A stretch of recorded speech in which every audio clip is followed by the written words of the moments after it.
your comments, your questions on the podcast, and it's all about Jimmy G's foot.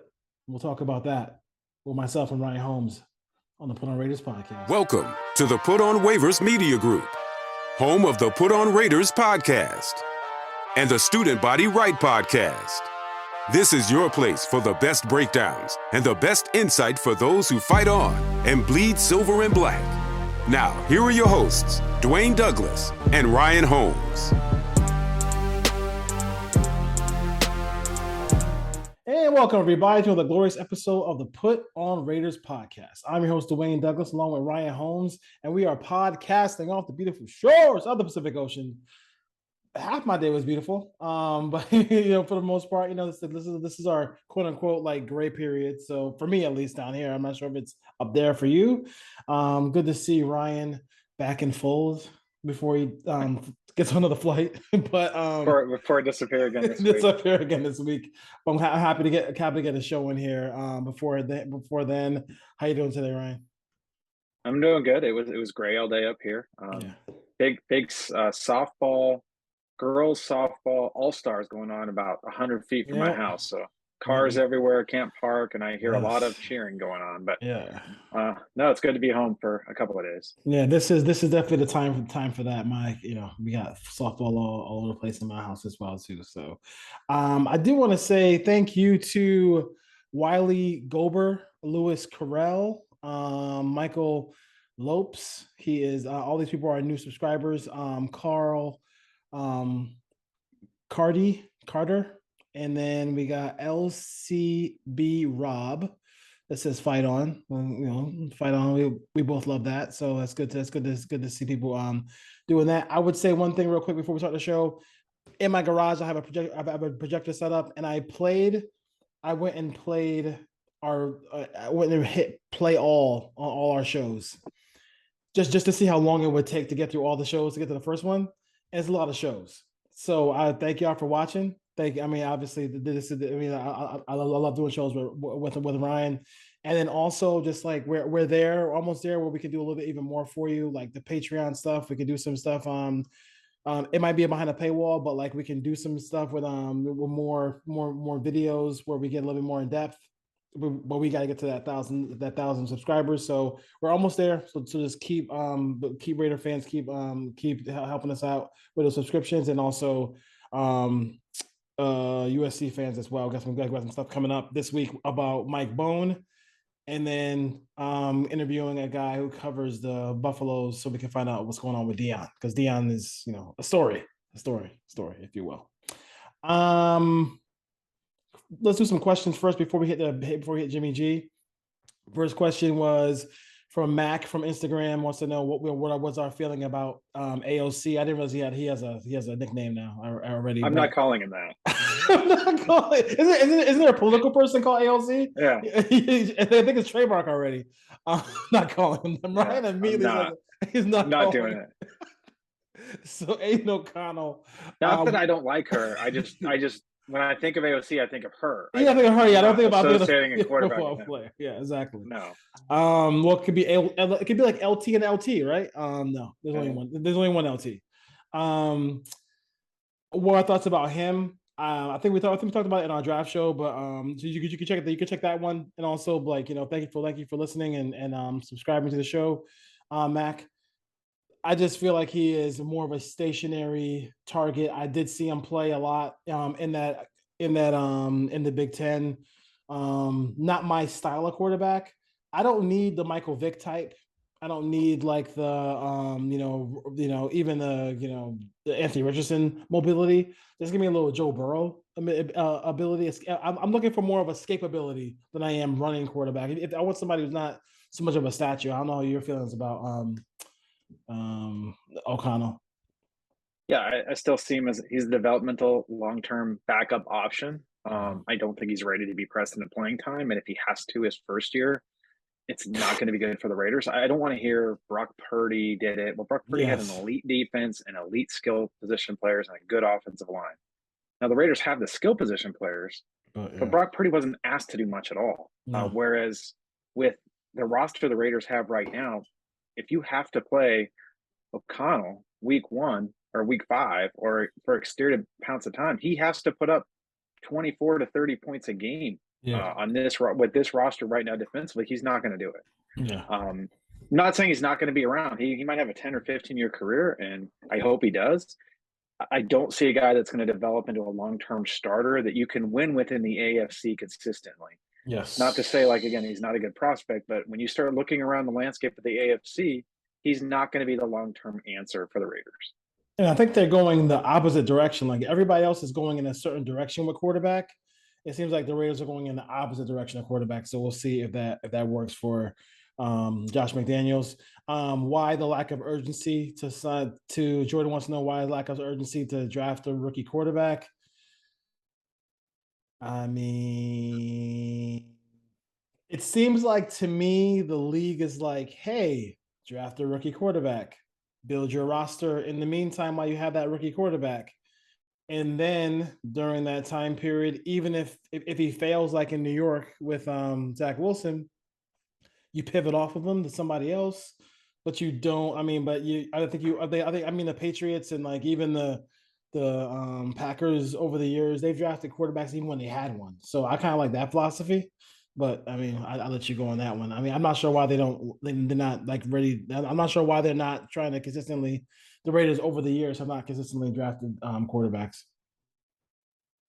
Yeah, I think with Jimmy G, I mean, he has to be part of the equation here. I don't think the sky is falling like the media wants you to think. It's still May. I think it's still May. Let me check my phone here. May 29th. Almost true. The fact that he's injured right now, I don't think it's a big story. I know everyone's running with it the last couple of days, but if he's not ready for training camp, then it becomes a story. Yeah.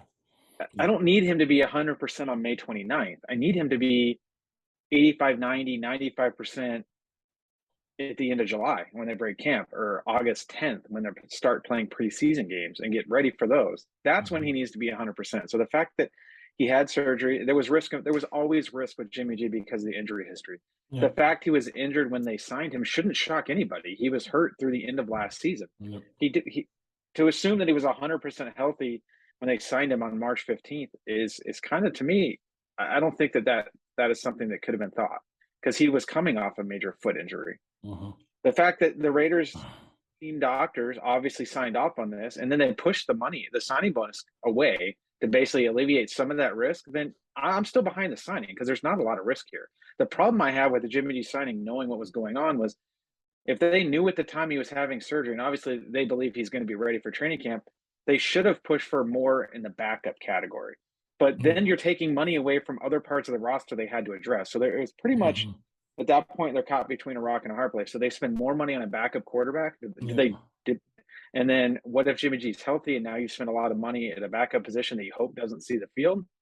Clearly they thought going with the rookie quarterback or Brian Hoyer. To me, going that route, not taking a quarterback in the first round, which I tweeted the day Jimmy Garoppolo signed, they should back that up with a quarterback in the first round. Obviously, they didn't.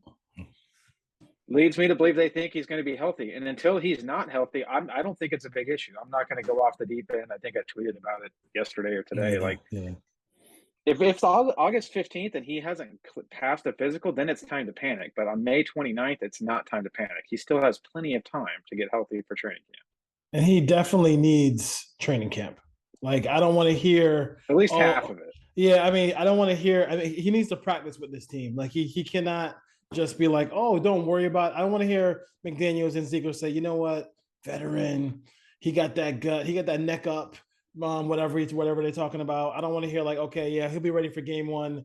I don't want to hear all that. Like, he does have. It's a new team, new players. He does need to perform on the practice field just a little bit before and get some snaps, maybe even in the preseason. One or a couple of those as well too, as far as that goes. Yes, anything else? Yeah, I'd be more concerned with not what they did at the backup quarterback position. I'd be more concerned with what they didn't do at the offensive line, knowing that he was coming off a major foot injury that required surgery. And the fact they didn't beef up the interior offensive line, I have more issue with that than how they handled the backup quarterback position.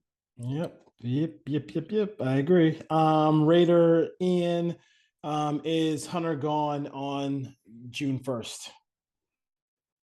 Hunter Renfrow. I'm not going to say he's gone. I mean, they're not just going to give him away. Like, if someone offers them a good package with, let's say a second or third round pick or a defensive player that can come in that they have multiple years of control and that could start right away, I could see Mhm. that happening. But I don't think they're just going to give him away. But I also don't think, if you ask me if he's going to be on the roster in 2024, I would say the likelihood is low, that it's unlikely. But I do think there is clearly a path for him to be on the roster in 2023. The Night Accelerates is a who follows us on and subscribes to the show on YouTube. Is Tyree Wilson as strong a prospect as Khalil Mack was? I would say I hope he turns into Khalil Mack. I mean, we all hope that. I don't think he is though. I think to be fair, he's not. I think he is a good prospect. He's huge. He has those long arms. He should be, some of the guys who are deep dive draft guys don't even see him as an edge player. So we'll see what he actually does on this defensive line. But he's playing alongside a really talented guy in Max Crosby. That should help. But let's see what his foot injury kind of unveils as well. Too, I like the player a lot. I wish they didn't have. I hate like drafting anybody with like. I mean, they're all gonna have some kind of injuries because you play football. But I'm worried a little bit about the foot. But we'll see. Well, hopefully that's not a problem for him. But the skill set, like to me, says he's going to be a really good NFL player. He's a different prospect than Khalil Mack. They're different players. They have different strengths. Yeah. It's hard to compare the two because they have positive attributes that separate them from the other guy. Mack was probably more of a traditional outside 3-4 linebacker that had some speed to power. It was good in the run game, but he wasn't a physical specimen as far as height, weight, speed that Tyree Wilson is. But Tyree Wilson isn't as developed as Khalil Mack was when he came out. He's probably doesn't have the pass rush or the ability to get to speed as much as Khalil Mack, but he has a chance to be a dominant player along the defensive line that's more versatile, that can move around and play different techniques. He can play the outside linebacker in 3-4. He can play defensive end in a nickel package. He can slide inside and play 3 technique in a nickel package. He can play 5 technique in a base 3-4. So I think that he gives the Raiders a lot of avenues and a lot of flexibility, and that's what his strength is. His strength's not going to come out and just beat the tackle with speed every time. That's not his game. Yeah. But within this defensive scheme, you can line him up next to Max Crosby if you wanted to. Yep. You could line him up across from him. You could line him up, in the 3 technique opposite and the 0 or in the A gap if you wanted to, or the B gap. So you can move this guy all around. At But he needs Texas, to be healthy. yeah. At Texas Tech, he played all up and down the line, right, Sue? So so we could see him in that same capacity with the Raiders. Dutch Master 710. Does Ryan Holmes not understand? Drafting 12 players is insane. You literally can't keep all those picks. I'd be damn shame if O'Connell couldn't beat out 37-year-old Brian Hoyer, honestly. And a couple episodes ago, y'all were crying that Jimmy's the most injury-prone QB in the league. Now y'all bitching that that they took a developmental backup quarterback in the 4th round. Come on, man. I can address that. So I've never said 12 guys are going to make the roster. Clearly, they're not. Yeah. They're going to be on the practice squad. As far as the backup quarterback, I still think O'Connell still has to beat out Brian Hoyer. Brian Hoyer knows the offense. He's been around. He's a veteran. He can manage the offense. To expect in this offense, with how complicated the routes are based on coverages and different looks, to expect a rookie to step in and be the starter, or not even the starter, to be the backup. He might have to be the starter, but to be the backup week 1 is asking a lot. Yeah. That's why they brought in Hoyer. If they need him to do that. Now there's the new league rule that you can have a third quarterback active. Leads me to believe all 3 of them will now be on the roster. Which one's 2 and which one's 3, I don't think really matters here. But to think that O'Connell, let's slow the brakes on O'Connell. I've seen a lot of people on Twitter think that he's just going to be the next coming because he's the next quarterback and the Raiders took him, so now he's going to be God's gift of football. The chances of that happening are very, very minuscule. Best case scenario is you're going to get a guy who can be a backup quarterback, hopefully get him into a second contract, and he's on the roster for 6 to 8 years, and that'd be a great career for him. hopefully I'm wrong. Hopefully if he turns into a starter and he can go out and he can compete with Mahomes and Allen and all these quarterbacks in the AFC, then more power to the Raiders. They found a gym, but odds say it's not going to happen. All right. I'm trying to find one more, and that's it. Well, Jimmy G is injury prone. We have said that, yes. let's see his, and then he. He's I mean, like injured right now. he's, as we speak right now. He's not. He's probably like making sure nobody steps on that foot. So you got to be careful about that. So, went through all that stuff with the. Thank you guys for. We don't care whether we agree or don't disagree. We're not delicate flowers. So by all And means. I still think Jimmy G will be healthy week 1 and will be the quarterback under center. And I think this is all just hogwash to talk about on the internet in May because there's nothing else to do. Yes, exactly. Yeah, slow time for football, no question about it. So Jimmy G is the main. We'll kind of the main topic here as far as that goes. When I look at the quote unquote, let's go to the. I'm going to try to be consistent with this. With the tweet of the week from Ryan Holmes this week.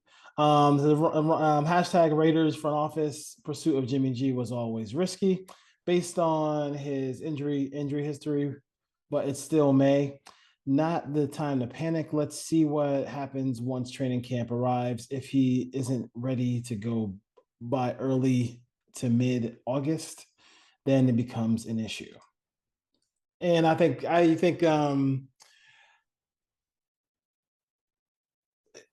as far as signing, I'm like, listen, like he's gonna like for him, for McDaniels, he's gonna sit there and say in his mind, he knows that the Raiders have to win more games. So I think for him, Jimmy G was a natural signing because he knows the system. They have really good skill position players. And he'll be better in the offense. He's banking on him being better in the offense than Derek Carr was. The issue isn't with me. The issue isn't with that part of it. It's just like, I don't know how much can he get through a season playing 17 games. That part of it. You also mentioned the offensive line part of it. Like, I mean, Illuminar was pretty good on the right side. And then I like Holton Miller, but you should, Alex Bars is on this team. Hopefully somebody can beat him out because Alex Bars should not be. Yeah, he's horrible and he's going to just destroy your offense when you're trying to pass the football. But you have to have variety in the pass game. I know he wants to do a quick game, a short passing game, get the ball out quickly. But I mean, you can't do that all the time. You got to have some variety because if people can jump those routes and cause havoc that way, Jimmy G has thrown an interception or two in his career, all those things like that. And this team is not built like the Patriot teams were and not like the San Francisco 49ers were. So with that being said, I mean, I don't know how else to put the Jimmy G situation there. I mean, long as he plays and plays well, then nobody won't say anything. But I think this team, I don't know if they're geared up to make a playoff run or make the playoffs, but they kind of need to quiet the crowd around the head coach and the GM. They do kind of need to make the playoffs. And I know that, I mean, like they have to at least have a winning season at least, because you can't have a fourth year and just not have and never have a winning season and just nobody says anything. Like you have to start winning games, right? I think with Jimmy G, I think what we're overlooking here is he bet on himself. Like Jimmy G knew he needed surgery after that, and he said, "You know what? Take my signing bonus. I'll earn it back anyways. I'm going to Yes. play." Yeah. And you have a motivated Jimmy G. This Yeah. might be his last opportunity to start in this league. To get money too. And he's got a lot of financial money tied into him actually stepping foot on the field. I think that's a good thing. I think Jimmy G is working really hard behind the scenes. I think he wants to prove all the doubters wrong. And I think he wants to go out there and show that he can be a winning quarterback on a team that doesn't have a top 1, top 2, top 3 defense. So I actually think it's in the Raiders' favor that all this information is coming out. I don't think they're going to show up, July 27th, and Jimmy G is going to be in a wheelchair, and they're going to be like, "Yep, can't play, I can't walk." Like, I don't think that's going to happen. Paul Pierce playoffs. I think he's going to show up and play pretty damn well. And I think they're going to build this offense around Michael Mayer. They're going to get the ball to the backs. They're going to get the ball out of his hands quickly. and they're not going to stand back there and try to take deep shot after deep shot, which is what I think Devontae Adams meant with his comments about, like, if I can get Jimmy G to play a certain way, like he wants the ball down the field and be an explosive playmaker, where this offense needs to go the other way. Get him the ball quickly, screens, slants, comebacks, outs, quick Which, ins. yeah, which doesn't mean they're So, never going to throw the ball down the field. no, But they will, but it's not going to be a major part yeah, of yeah, yeah. ball control, run the football, play action for their explosive plays. And at some point, Josh McDaniels does need to win games. Now, do I think he needs to make the playoffs to keep his job? No. I think if he can be competitive, 7-8 wins, assuming the quarterback's healthy. If they have to go in the season, if Doomsday comes and Jimmy G is not on this roster week 1 because he couldn't pass a physical, that could be the death nail in the coffin for the Ziegler or McDaniels era. But I don't think that's going to happen. Obviously, they don't think it's going to happen with how they approach the rest of the quarterback room in the offseason. But I do think they can't be in the 2, 3, 4 win category. They have to do better than that, and I think they will. I don't think this is a playoff team, to be honest with you, based on what's going on in the AFC. Like, there's loaded, stacked teams, and who knows? DeAndre Hopkins is going to end up in Buffalo or Kansas City or Baltimore on one of these teams and make them even better. So they can go to the playoffs. It's probably a long shot, but I don't think they need to keep their jobs. But at the end of the day, if you want to roll forward 12 months, let's say Jimmy G plays 13, 14 games, and we get to the draft next year, next April, 11 months from now, the long-term quarterback is still not on this roster. So they're going to have to address that at some point. It's not Aiden O'Connell. Yeah, and I would say this too, and I have a question for you too, about what you just said. If they won, what was the record last year? 6. They won 6 games last year. 6-11. 6-11. So if Jimmy comes in and they win one more game than they did last year, and let's just give Jimmy the credit and then just say, hey, they look better offensively. They don't have games like they did against the Rams late in the season. They look better off. Is that Saints? In the Saints game, they don't get shut out in a game. I made the Saints look like the '85 Bears. Was the move? I mean, is that enough for him to keep his job and for him to say, walk into the office and say, hey, oh, you know what? Now, you know what? We did this. Well, I got my offense the way I want it. I got my quarterback out the way I want it. I got all these pieces here. So now, like, let me get an offseason to work on the defense. Like, I mean, is that like what is that the selling point he's gonna have to kind of go by with and with 7 wins if they go? Because I think they kind of, I mean, I want to. And then, I mean, that's what's going to happen. There may have to be a scapegoat. He may look across the patch again, depending on how well the defense plays. Yeah, I'm not saying everyone's going to be safe if they go 7-10, but I don't think Mark Davis is going to blow up the Ziegler McDaniels combination if they improve and win 7 or 8 games. There will be a scapegoat somewhere else on the coaching staff, and it might be the defense, who doesn't have a ton of talent. They didn't really do a ton in that defensive backfield. So we'll see, but there's still time. There could still be some post-June 1 cuts. They could still add some veterans. This roster is nowhere near being complete, but they're definitely in a rebuild. So I think everyone around the organization understands that. And if they improve and win one more game, I don't think they're going anywhere. But that still doesn't answer the long-term question of who's going to be the quarterback 2 or 3 years from now. And 7, and if it won't be Jimmy G. It won't be Jimmy G. And then you do have the biggest, you know, the monkey and the gorilla in the room, whatever the saying is, when you have, you know, Penix coming out, you have you have all this plethora of this draft class coming out where everybody's going to want you to get a quarterback. And then this year you would think that there would be a lot of NFC teams in the top 10 because, you know, they don't have the quarterbacks on that side. So you're fighting for your ability to acquire a quarterback, like, you know, in that situation where you were a little bit closer to acquiring one last year, right? Like you could have. I mean, they could have. I mean, Levis was if they didn't like Levis, then fine. I guess when Michael Lombardi said, "Hey, you know, the only quarterback, you know, some teams like is Bryce Young, and that's it." Maybe that was the Raiders, like, because they clearly, from the Peter King article, it sounds like they didn't really want anybody but Bryce Young. But That's the part that's going to be a tough spot. If they win 7 games, what like you're probably drafting like outside the top 10, right? It's probably like a 10, depending somewhere on 10 to 13, 10 somewhere in and that range. 13. You got, I mean, you're probably talking to Arizona, maybe. I mean, who knows? I mean, Arizona might have the first and second pick in the whole draft. You never know. So tough. I mean, If Arizona gets the first pick, they're not trading it for anything. no, but yeah, but they get a second. I mean, I'm saying, but I mean, but they get the first and second, they might be going Williams and Harrison Jr. So like, so that's all. I mean, That's what I would do at that's this what I point. would do too. If they get 1 and 2, Yeah, you're you taking the gotta do it. quarterback and the wide receiver. You gotta do it. You gotta do it. But yeah. I mean, I'm not sure where else to go with Jimmy as far as that goes. I don't think. I know, like for me, I mean, I did put out. I did mess around a little bit and throw out some stuff on Twitter this week about like Caleb Williams, but like they'd have to be. You'd have to have games where Brian Hoyer is a starting quarterback, and even if he's a starting quarterback, if the Raiders have their full allotment of weapons, excuse me, I'm not sure if they're going to be in that category still. He's bad, but I'm not sure.